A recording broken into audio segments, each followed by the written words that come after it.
遥かなる高間ヶ原から、ある神が地上に降り立った。彼の名はニニギノミコト、天照大神の孫として生まれ、この国を治める運命を背負った神の王。彼の降臨は、ただの伝説ではありません。それは、この国の礎を築いた壮大な物語の始まりでした。だが、すべてが順風満帆だったわけではないのです。彼の前には試練が待ち受け、戦い、そして未来への継承が交差する運命がありました。なぜ彼は天を離れ、地上へと降りたのか、その旅路に隠された真実とは、今、古代日本の歴史を紡ぐ壮大な神話が幕を開けるのです。最後までご覧くださいませ。さあ、物語の始まりじゃ。チャンネル登録して最後まで楽しんでくだされ。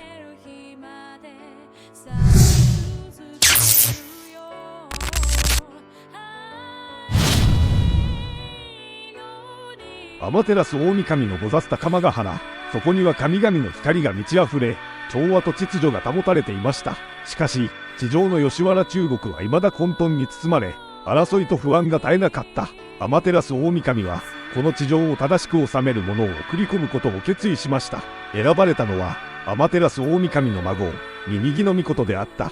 彼は神々の意志を継ぎ、地上に光をもたらす存在となる運命を背負っていました。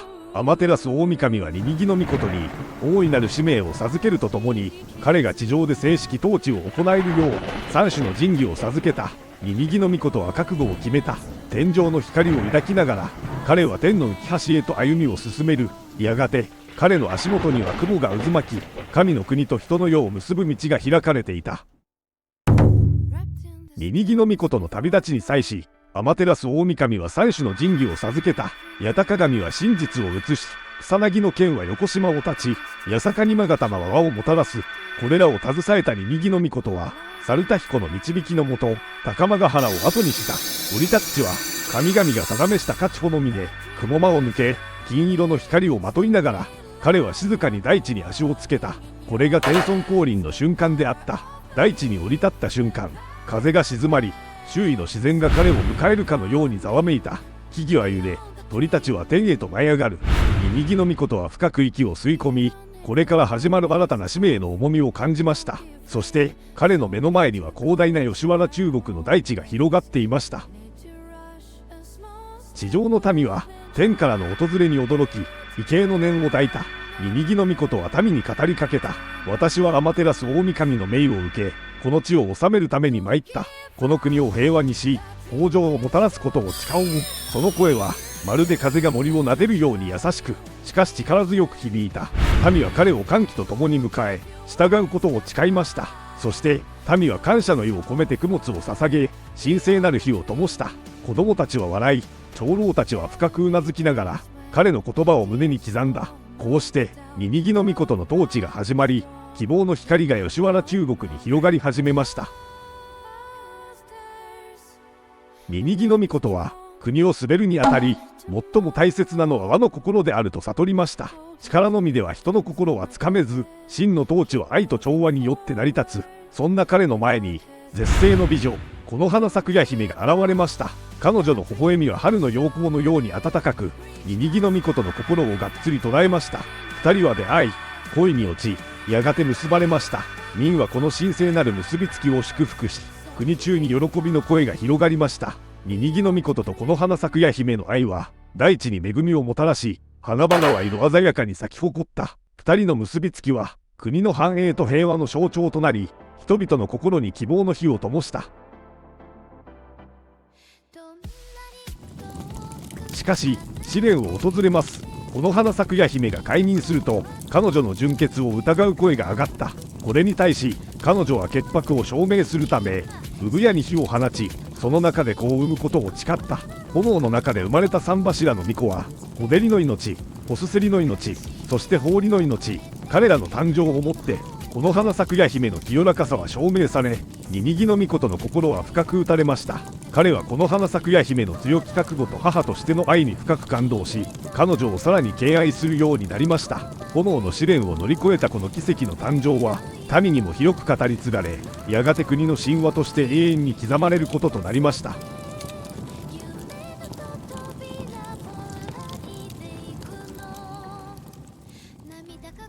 国を治める日々の中で、ニニギノミコトは次第に天の国を思い出すようになりました。高間ヶ原の清らかさ、天照大神の微笑み。しかし、彼は知っていました。自らの使命はここにあり、天の利を地上に広めることこそが、神々も自分自身も望む道なのだと、彼は己の役割を再認識し、決意を新たにしました。彼は天を仰ぎ、静かに誓いました。この地に光と秩序をもたらし、永遠に繁栄する国を築こう。その言葉は風に乗り、大地に響いた。やがて民もまた彼の覚悟をすぐに感じ取り、より強く彼に従うようになりました。こうして、ニニギノミコトの知性はさらなる高みへと向かっていくのです。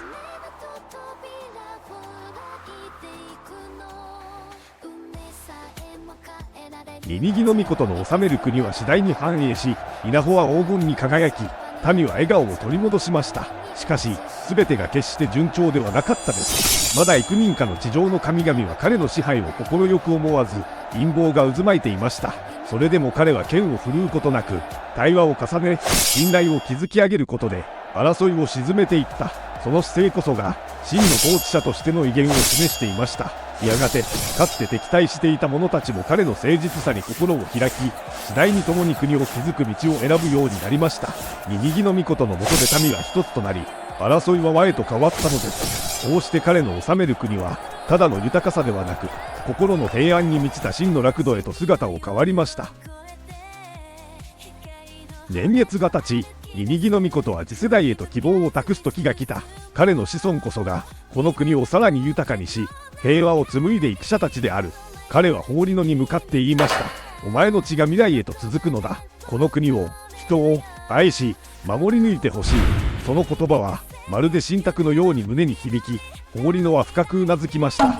ニニギノミコトは静かに空を見上げ、天照大神の導きを感じながら、安堵の微笑みを浮かべた。彼の使命は果たされ、新たな時代の扉が開かれようとしていた。法理野は父の背中を見つめ、その意志を受け継ぐ決意を固めます。そして、風がそっと吹き抜け、未来への希望を乗せて国中へと広がっていった。こうしてニニギノミコトの物語は終わりを迎えました。しかし、それは新たな始まりでもあった。彼の血統は受け継がれ、やがて神武天皇へとつながる。天孫降臨の伝説は、時を超えて今もなお語り継がれてます。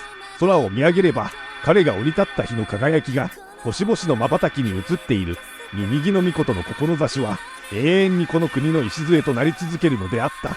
大地に根付いた彼の思いは、やがて歴史となり、人々の心に生き続けました。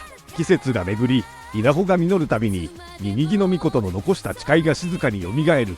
夜空に輝く星々は、彼の歩んだ道を照らし続け、未来を生きる者たちに希望を与えます。こうして、天孫降臨の物語は永遠に語り継がれ、日本の魂として輝き続けるのです。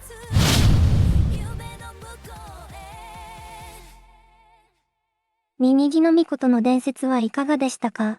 楽しんでいただけたら幸いです。ニニギノミコトの旅路は、ただの神話ではありません。それは、人が理想を追い求め、困難に立ち向かいながらも、愛と和をもって未来を築くという普遍的な教えを秘めています。彼が剣ではなく対話を選び、信頼と調和によって国を治めたことは、現代の私たちにも大きな示唆を与えます。この物語が伝えようとしているのは、真の強さとは力ではなく、信念と愛によって生まれる、ということ。そして、それは私たち自身の生き方にも重なります。挑戦や困難に直面したとき、ニニギノミコトがそうであったように、自らの使命を信じ、一歩を踏み出す勇気が未来を切り開くのです。あなたにとっての天孫降臨とは何でしょうか？自分の使命を見つけ、それを果たす旅は、まさに今ここから始まるのかもしれません。ニニギノミコトは、主に宮崎県の霧島神宮や鹿児島県の霧島神宮、高千穂神社などで祀られています。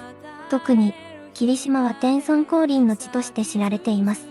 ニニギノミコトは、日本神話の中でも特に重要な神であり、天皇家の祖神として現在も信仰されています。最後までご視聴いただいてありがとうございました。